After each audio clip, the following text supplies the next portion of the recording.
Do you know who Esther Wilkins really is? Because if you're a dental hygienist or you're a dental hygiene student, you need to understand who she is. Hey everyone, I'm here at ADHA. I just met someone who wrote an authorized biography of Esther Wilkins. She knew her, she worked with her. It was authorized, so it means it was approved, it was written with her. You know, it wasn't just like a biography from reading about her. She actually got to talk to her and worked with her, and so on this book. So I'm doing this awesome impromptu video, and I hope you all enjoy it. I want everyone to know the impact Esther had on the dental hygiene community and her legacy that lives on. So let's interview Dr. Pamela. How did you meet Esther, and what inspired you to write this book? I met Esther. I was Director of Institutional Research at Mass College of Pharmacy when she dedicated the Esther Wilkins Clinic to the college. Forsyth had closed and was going to dedicate their mission to just research, so they decided not to have the dental hygiene program anymore. So it was adopted by Mass College of Pharmacy. So the president of the college one day said, can you get her information for databases? And I said, well, I'll speak with her. And she said, well, get it off the databases, but print it out. I need to see things hard copy. Mm-hmm. So I'd go over her house, and one thing led to the other. We just became very, very close friends, especially towards the end. So it took about 10 years to write the biography, because she kept remembering things that she had forgotten, such as, well, I just learned, I remember when I first got glasses, so we have to add that. And then she says, well, the tufts chapter is too long. Let's make that 2 chapters. So she edited the entire book. She was a stickler. Anybody who read her textbooks knows there was never a mistake. And in the front of her textbook, she wrote, if you notice any mistake, please write me. It will be corrected for the next issue. So when I was starting to write this, she says, now you put that in the front, because if we have any typos, I want to know about it. So she's very, very much a stickler, as she was with the profession of dental hygiene. She just wanted perfection, and she wanted the newcomers, the young students who were learning the profession, how much passion she had for it, and wanted to instill that passion in the upcoming students, which is the reason why the book is available, so that others can pass that on. And several people who I spoke with have said, I'm teaching my students about her because of the impact that she had on me. That is amazing. So it sounds like you had a good relationship with her, not only as a colleague, but as a friend.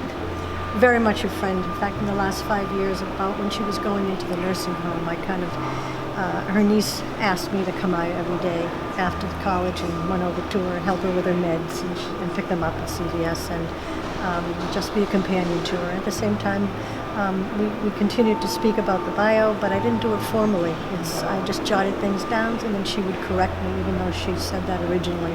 She corrected it anyway, but that's okay, because it was Esther, and I just felt her story had to be told. How do you think Esther would feel about the way we practice dental hygiene today?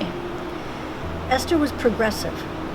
Very early in her career, she was making note that when she first practiced, you did not wear a cap, you did not wear gloves, and you didn't wear a mask. Right. So she continued to be ahead of the time all the way through till she continued to write this 13th edition up until a few days before she passed away. And she wanted to make sure that it was definitely a profession. It was one where people viewed the dental hygienist as a part of the medical team, not as separate from the dentist.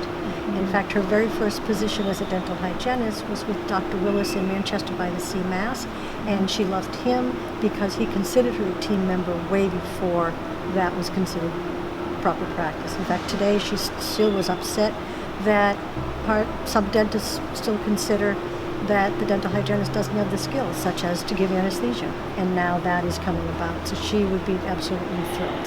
That makes me feel great. What do you think Esther would say to a brand new dental hygiene graduate?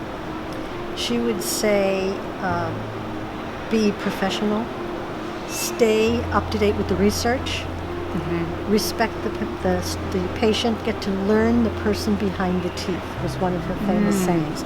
This patient is integral to your proper treatment. She would also say to belong to professional organizations. One of her quotes was, you need them as much as they need you. So ADHA, ADEA if you become an educator, and continuously learn to grow. Thank you truly for taking the time with me, getting us a little sneak peek on your book. Where can we find it? The book's available through the publisher, Wolters Kluwer, which is the same publisher that Esther published her 13 editions with. They thought very, very highly of her. She worked with those publishers back in 1950 when the first edition came out of Seattle.